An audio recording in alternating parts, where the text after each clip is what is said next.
June on Switch 2 is genuinely hard to complain about. And I don't say that about every month. This one actually earned it.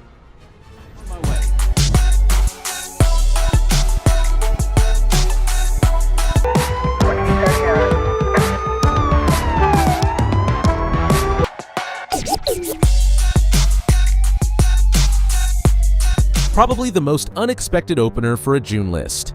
Police Simulator. Patrol Officers is exactly what it sounds like. A serious law enforcement simulation set in the fictional American city of Brighton, and the Switch 2 version was built specifically for the platform rather than just dumped over from PC. You start on parking duty and slowly work your way up. Traffic stops, accidents, chasing down suspects, shutting down drug deals in the park. There's a full simulation mode for people who want the authentic experience, and a casual mode for everyone else. Two-player online co-op is in there too. On pricing, Standard is $30, Gold is $40, Complete is $50, and pre-ordering gets you 20% off.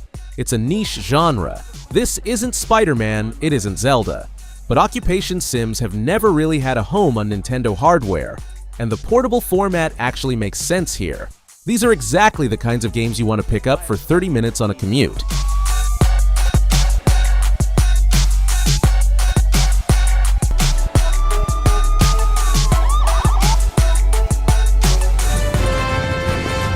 Just look at it all. It's so good. What were you told Keen attack back there? Honestly, I didn't expect Rebirth to show up this fast. Remake only just landed on Switch 2, and Square Enix is already pushing the sequel. That's a genuinely pleasant surprise. Rebirth takes Cloud and the crew out of Midgar into an open world. Chocobo riding, minigames, a mountain of side content, and yes, that moment from the 1997 original that still hits the way it should. On Switch 2, the game uses DLSS, and handheld resolution at its lowest drops to 672 by 380. That's pretty rough, and press previews noted the image quality takes a visible hit compared to PS5 in heavy scenes. That said, the demo is on the eShop right now, and the general consensus is it runs better than people feared. The physical edition comes on a game key card, not a full cartridge, annoying, but that's where things are. The box does include a Magic, the Gathering promo card of Zack Fair drawn by Nomura, which collectors will appreciate. You coming? He wants to finish what he started.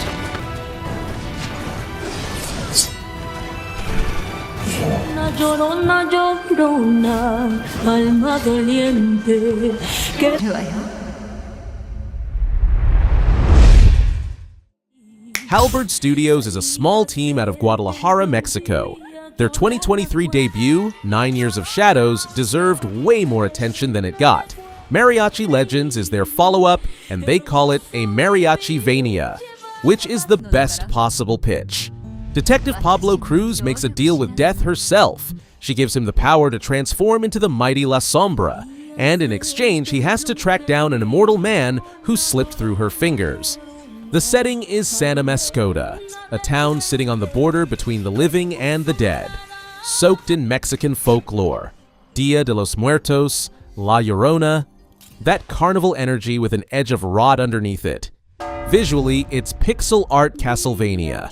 Symphony of the Night, except instead of Dracula and Gothic castles, you've got mariachi bands and a world that actually feels alive. That combination genuinely gets me. No confirmed date within June yet. Small studio could shift.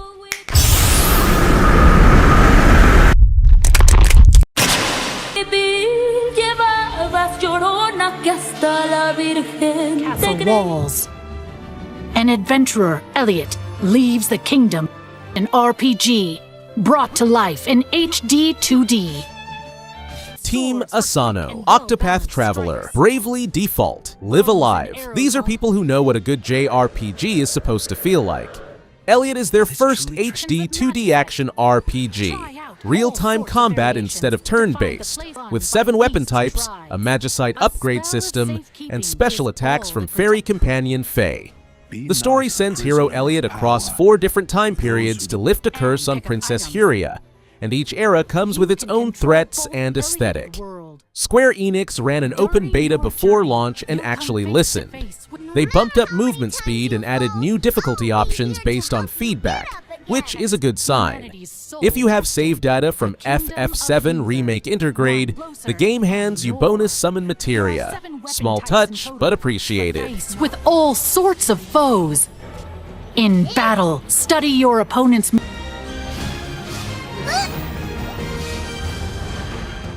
Come in, Star Fox. This is Corneria Defense Force Headquarters. Do you read? Vengeance. Was that Dr. Andros? Don't let them! Nintendo announced Star Fox 6 weeks before launch. A surprise dedicated direct, no warning, just dropped. The shock factor worked. Then everyone found out it's another remake of Star Fox 64. Fifth time telling this story. After Star Fox 64 3D in 2011, after Star Fox Zero in 2016, here we are again.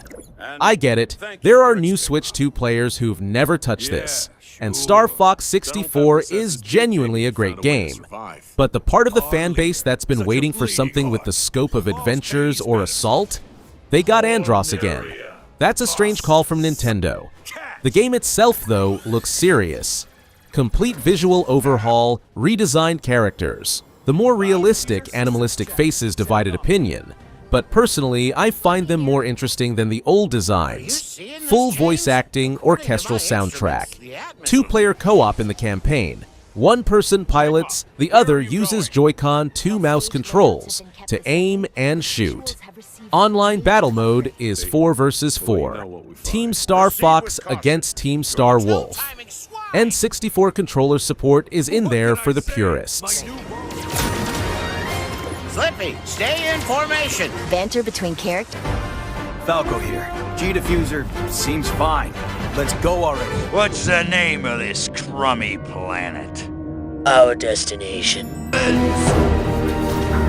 Crypto, my radar shows more humans approaching. The Destroy All Humans.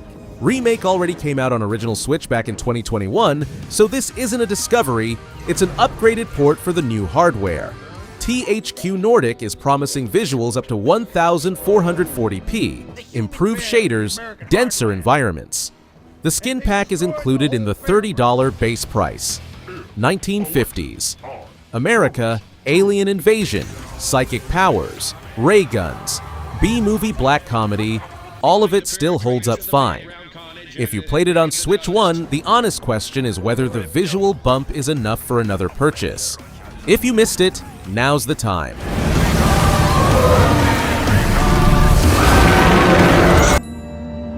The planet Earth is seriously messed up.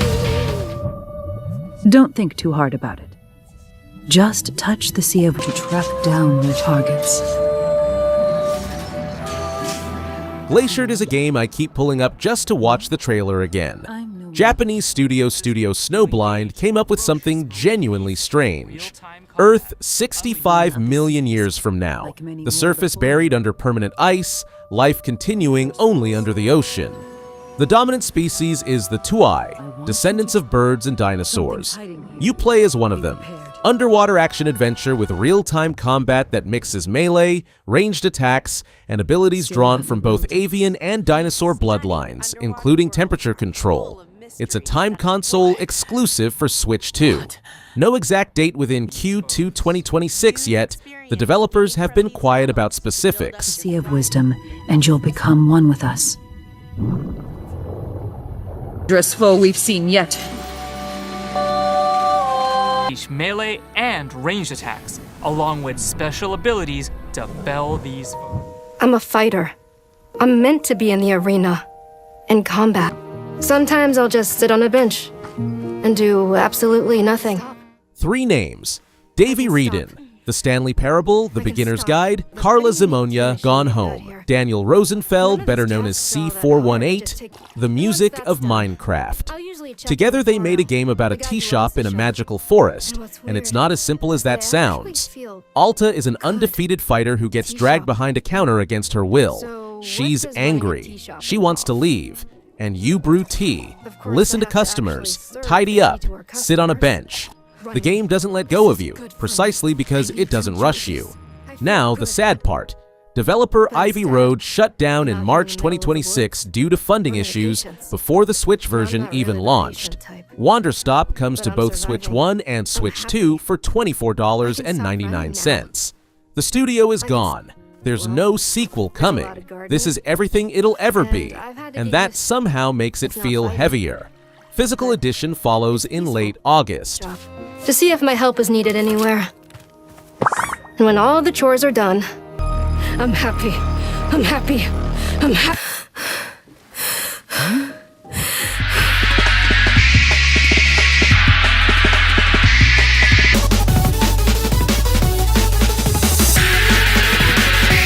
The title is doing a job. If it put you off, you might actually be exactly the audience this game is built for. Saeko is psychological horror, not romance. You wake up shrunken to thumbnail size inside a college student's desk drawer, surrounded by other captives who've been through the same thing. During the day, you're their supervisor, distributing resources, managing their health and appeal stats, deciding who survives. At night, you're Saeko's confidant, and saying the wrong thing gets you killed. The game never lets you be the good guy. Every choice is between bad and slightly less bad, and it builds real pressure. It found its audience on PC when it launched in May 2025 for exactly that reason. The Switch version is for original Switch, not Switch 2, worth knowing before you buy.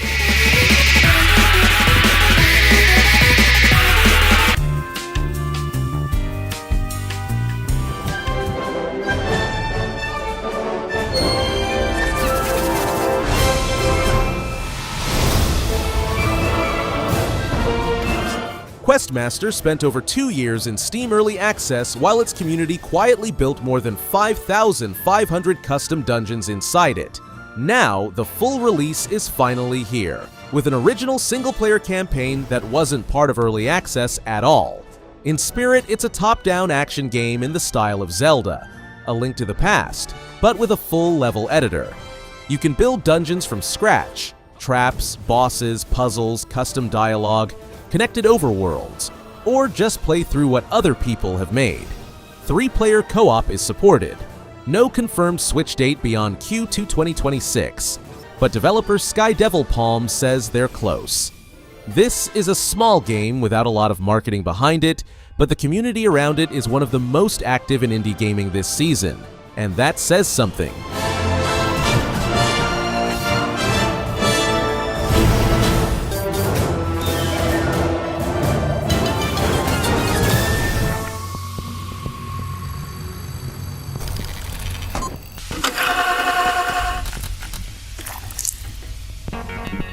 Hazard pay is hard to explain quickly. 1982, authoritarian state, secret biological research facility, containment breach. You've been hired to clean up, wipe the blood, destroy the evidence, get out. Inside, there are creatures, trapped scientists, and the truth about what was actually happening here. The block-pushing puzzle mechanics are woven directly into the cleanup system. Blood trails, sound, and scent attract the predators. Branching narrative choices affect the endings. The whole project was built by one person, Aaron Smith, a New Zealander living in Germany, working in Godot. I have no idea exactly how it'll land at launch, but conceptually it's one of the most interesting ideas in this entire list. No exact date within June confirmed yet.